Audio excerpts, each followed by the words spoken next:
Hello! So, this is the final recipe of the three I made for that curry, which was korma, the amazing mushroom rice, and this is the naan.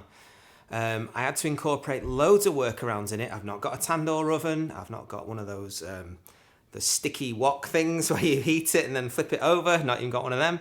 So I designed this bread, which is like a sweet, tacky, doughy sort of bread, which is exactly like naan is, based around a Persian flatbread recipe, and then you just bake it 8 to 12 minutes. As soon as it goes golden brown and you feel that it's right for you, just take it out. So this is the process. Good luck, go socks. Okay, so the first thing I need to do is activate my yeast. So 4 grams of sugar, 50 ml of warm water, and 4 grams of dried active yeast, Levure I use. If you're using instant yeast, then just the same amount, 4 grams. As you can see, that's all foamy and active. Add 210 ml of warm water, a hearty 20 grams of sugar, and all that yeast from the jar, from the pot, and then 400 grams of very strong white flour, or strong white flour. Either of those two, doesn't matter. It's hard to get all the flour at the moment, but should be okay in a short while. 9 grams of salt, and then knead all that in. Give it a good knead.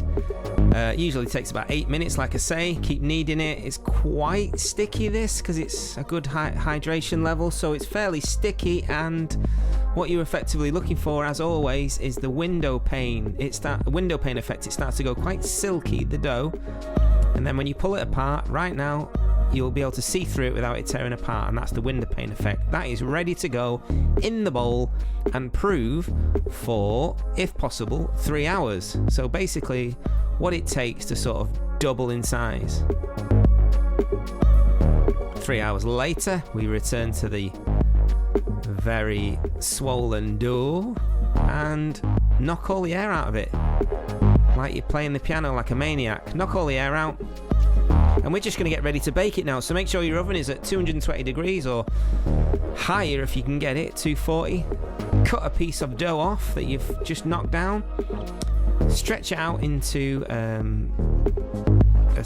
roll it into a bowl and then stretch it out into a circular sort of shape, because you're going to be baking this naan as it is. So think about the size that you want.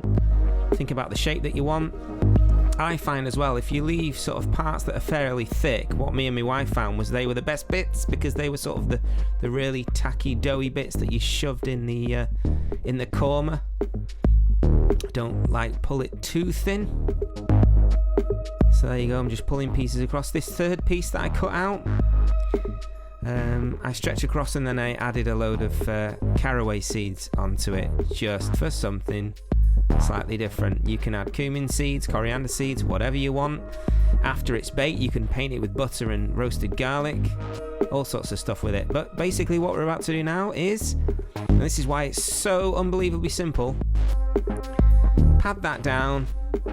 That's greaseproof parchment, and then just chuck it straight in the oven. That whole sheet is going straight in the oven like that, laid flat. Close the door, let it bake for 8 to 12 minutes, whatever it is, till it turns golden brown like that, as you can see.